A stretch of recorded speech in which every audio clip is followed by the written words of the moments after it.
Hello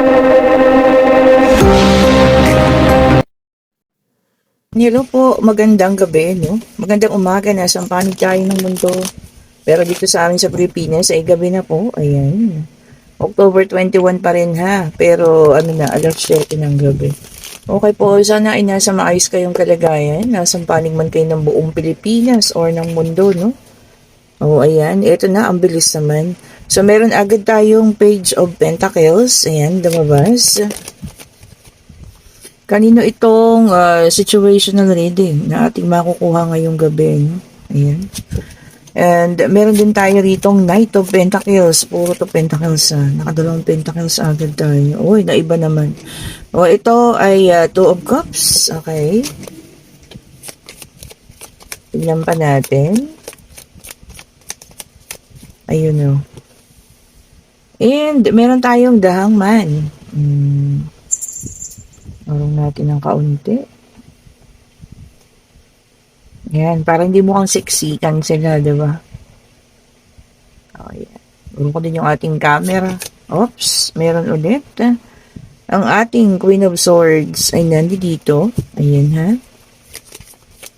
Ulitin ko po sa lahat na may gusto ng private reading para sa Friday. Ayan, magpa-schedule na kayo. Sa hapon na lang, yung marami pa tayong bakante, ha? O, ayan, dalawa itong nag-flip, Ace of Pentacles, at meron tayo ditong Ten of Swords. Okay. So, isa na lang para sa ating situational reading. Ayun, the Judgment. Okay, so, ito, kompleto na to, ha? Meron tao ditong, alam niyo yun, guilty. Ayan. Guilty, beyond reasonable doubt. Ay, may gano'n. O, diba? Hindi po, may taong nagigilty na. Ayan. May taong tinataraban na ng, alam niyo yun, pangamba, ano? Or, ano siya, yung taong tinatalaban na ng parang hiya sa mga nangyari, no? Kasi alam niya naman sa sarili niya na siya yung may kasalanan kung ano nangyari sa inyong dalawa. Okay po. Gusto sana makipag-usap. Ayan, kasi nahihirapan na rin siya sa mga nangyari, no. So yung pakiramdam nito is sobra na rin yung pain na nararamdaman. And meron na rin the Judgment dito. Kaya lang natatakot siya. Ayan, the Hangman, and ito, the Knight of Pentacles. Takot siya kasi baka hindi mo na siya papansinin, hindi mo na siya bibigyan ng pagkakataon para magsalita pa, magpaliwanag o kung ano pa man, ha. Pero sa ngayon po, guilty na ang taong ito. Ramdam na ramdam niya na yung sakit na pinaranas niya sa'yo, ano? Siyang nararamdaman niya ngayon. Pagkakamali niya, no? Kung ipinalit ka man sa third party, no? Alam niya na, pagkakamali niya. Maling-mali yung ginawa niya na, alam niyo yun? Pagkakaroon ng third party. Di ba po? Sabi ko sa inyo at some point nasa buhay nitong mga taong ito, akala nyo mga wala silang kaluluwa. Hindi po mararamdaman at mararamdaman din nila yan. Lalo na yung pain na pinaramdam sa inyo. Ngayon, kahit mag-guilty siya sa sarili niya, takot naman siya. Diba? May takot siya na lumapit sa'yo. Ayan. Kasi hindi niya alam kung makikinig ka pa or tatanggapin mo pa yung mga paliwanag niya. Naka-stagnant lang ang taong ito, ha. Hindi pa gumagawa ng pag-aksyon. I'm not sure kung gagawa pa to ng aksyon or papanatilihin niya na lamang yung gano'n, yung pagiging, alam mo yun, tahimik, pananahimik. At hahayaan niya na lang siguro ang universe kung kayo magkakabati pa ba or magkakaroon pa ng pangalawa pang pagkakataon, ha. Alam niyo yun, kinakain na rin niya ng kanyang konsensya. Ayan. Diba? Siguro kasi itong taong to, hindi naman siya ganun kasama. Diba? Ngayon, basta lang kayo hahayaan na, alam mo yan, na hindi naman siya parang parang siyang tuod lang na hindi masasaktan kapag kayo nawala. kapag kayo'y umalis, kapag kayo'y tumalikod ng lumuluha. Hindi naman siguro gano'n. Kahit pa paano, ang taong ito, may ano pa rin. Alam mo yan, may puso't kaluluwa pa rin. Ito lang. Meron tayong the death card, may kasamang number 13.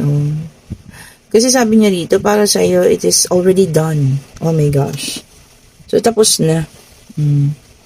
Para sa iyo, it's, once it's done, it's done. Di ba?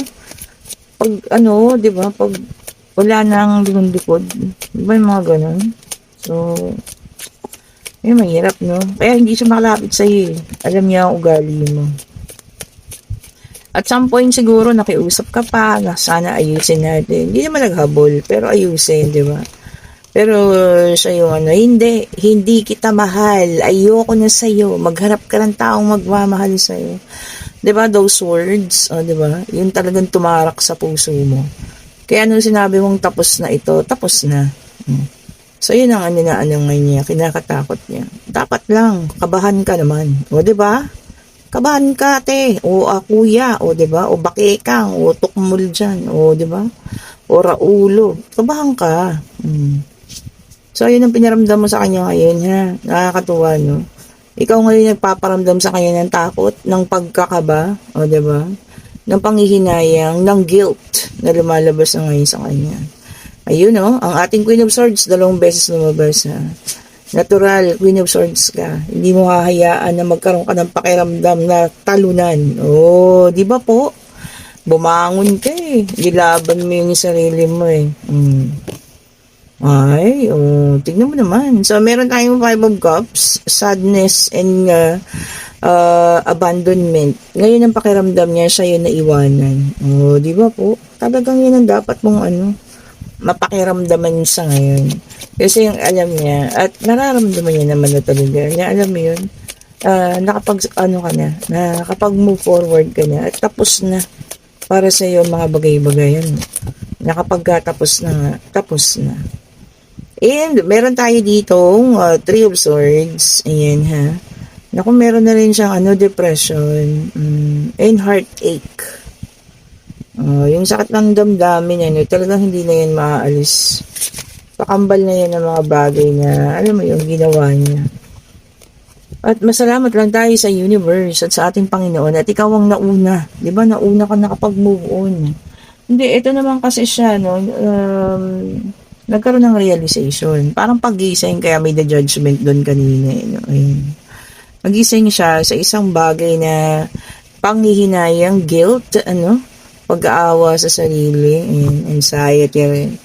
Na bakit niya pabinitawan yung ganong relasyon, kung saan komportable siya, masaya siya, alam mo yun, marami kayong pangarap, diba?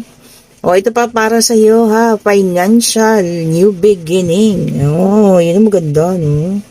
Pansinin niyo, lahat ng taong mga nasasaktan, gumaganda yung financial.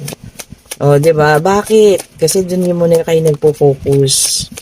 Kasi yun muna yung, hindi mo na kayo naghahanap ng mga, yung sa iba ha, ewan ko lang yung iba. Yun mo lang hinahanap, no? Maging stable. Maging maayos. Hindi mo na hinahanap yung mga bagong pag-ibig. Diba? Hinahayaan na lang kung may darating asya, sige. Kung wala asya, sige rin. Okay, so dito, no,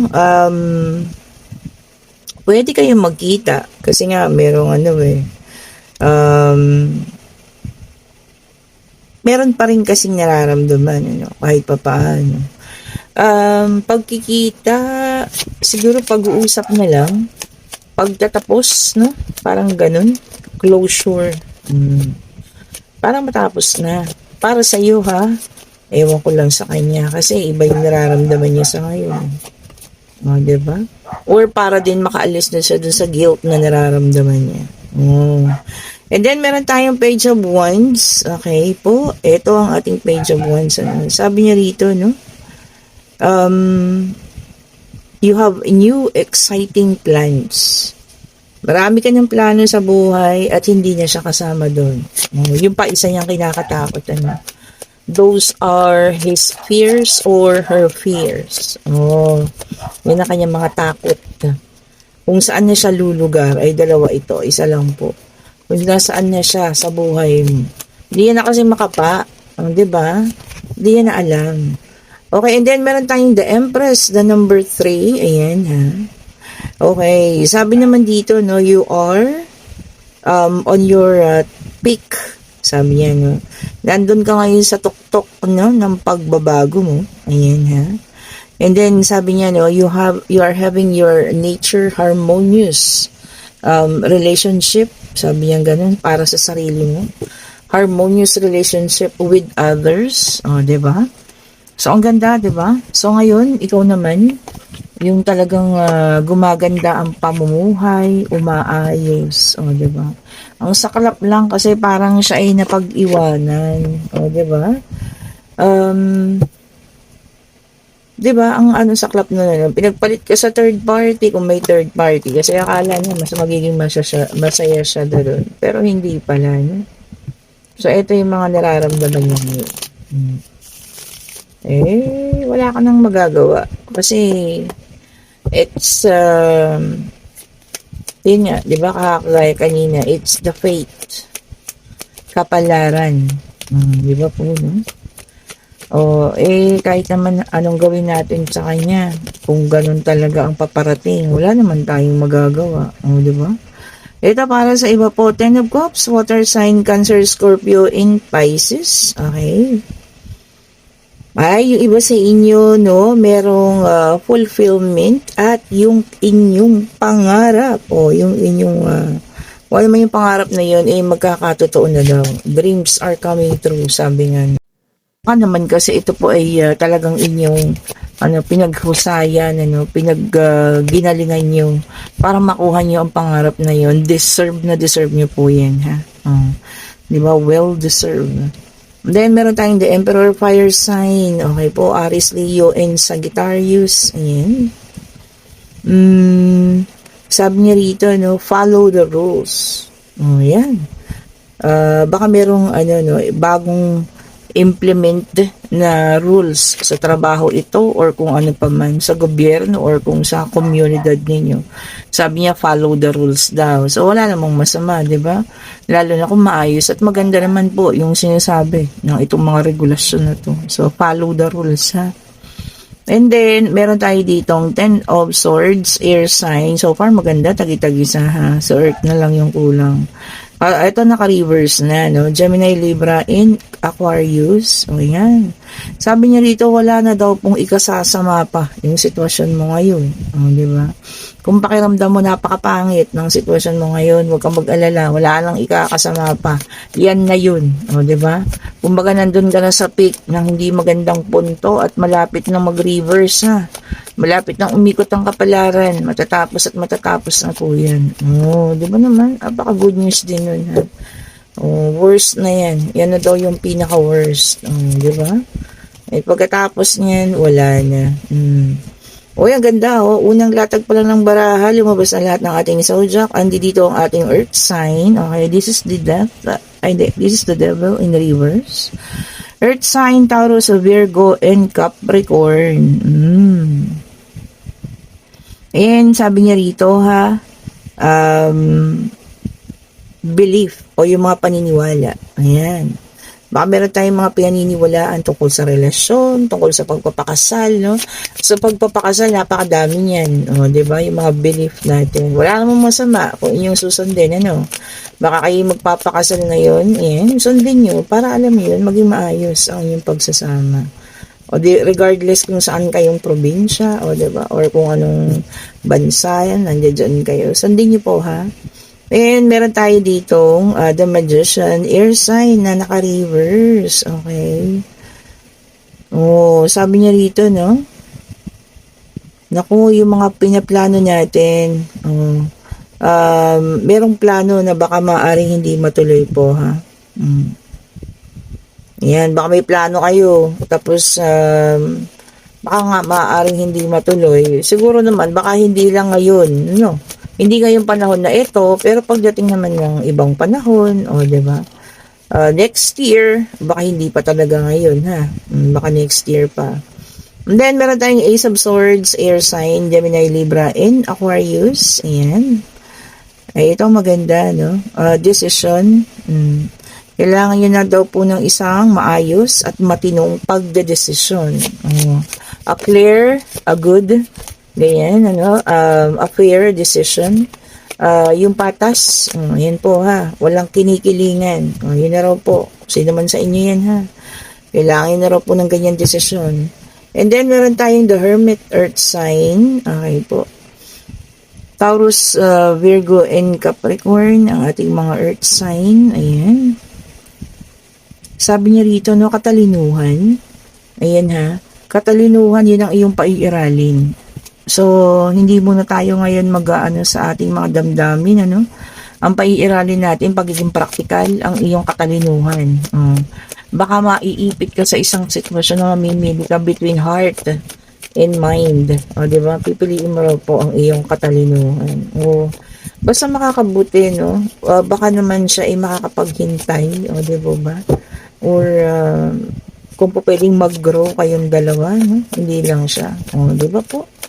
Baka pwedeng pag-usapan. Yan ha, pag-usapan ninyo po. And ito na, yung final deck natin. Ano? This is the Five of Pentacles, Earth sign ulit. Ayan. Naku, napakaano na ito, no? May makakaramdam ng defeat. And loneliness. Pagkatalo at kalungkutan. Ayun, yun nandun sa situational reading, ano? Nakakaramdam siya ngayon ng pagkatalo, kalungkutan, guilt, panghihinayang, no? Halos lahat nandoon na dahil sa mga nangyari. Okay? And, alam niyo yun, kahit na anong guilt naman siguro maramdaman niya, pagka yung mas grabe yung pinaramdam sa talagang, alam niyo yun, yung iba sa inyo hindi makakapagpatawad agad-agad, ganun. Siguro pag-uusap na para matapos na lang, ganun. Pero yung pagpapatawad, sige, bigay na rin natin. Pero yung pagkalimot, baka hindi pa. Okay po? And kung kayo yun nasa situational reading, no, sa ngayon, hindi pa ko kontak ang taong ito. Pero yun na yung mga nararamdaman niya. Kung akala mo wala lang sa kanya yung paghihiwalay ninyo, hindi po. Nagkakamali ka. Kasi ito yung mga bagay na nararamdaman niya. No? So, guilty na po ang taong ito. Okay, so pwede na magtanong. Ayan ha. Pag-ibig, relasyon, pangyayari, financial, o kung ano man pag-travel po. Ha? Basta answerable by yes or no. Ayan, magtanong na kayo. At tanong natin, Divine Universe, ano po ang kasagutan sa kanila? Ay, dalawa agad. Pero napaka-positibo ha. Ayan, pinuha ko na parehas. Dahil parehas naman ang sagot. Ang sagot po ay yes, okay? And then, itong isa kong nagtanong kayo tungkol sa pag-travel, yes, ang sagot. Ayan ha, ang ganda. So, kung pag-travel, yes po ang sagot.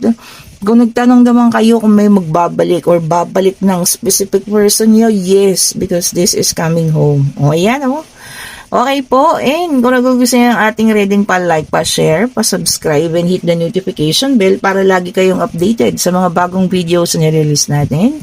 And kung gusto niyo ng ating mga bracelet, ayan, mag-order na po kayo. Ayan po ha, mag-order na. Ayan, yung iba po sinagot ko na yung mga nagtanong kanina, no? Ayan, hindi po sila nagre-reply. Okay po, magtanong kayo ha, lalo na sa ating tawag dito mga merchandise. At ang ating pabango, ayan, complete set pa. Parang ang kulang nila, ay hindi, paubos na ang ating mga David Off at saka itong bombshell. Ano yung kasi pinakamabango talaga yung bombshell and itong Clinic Happy ha. Bestseller po at matanggal, maalis ang amoy. Maraming manifestation, marami po ha. Tingnan nyo sa aking Facebook page. Ayan.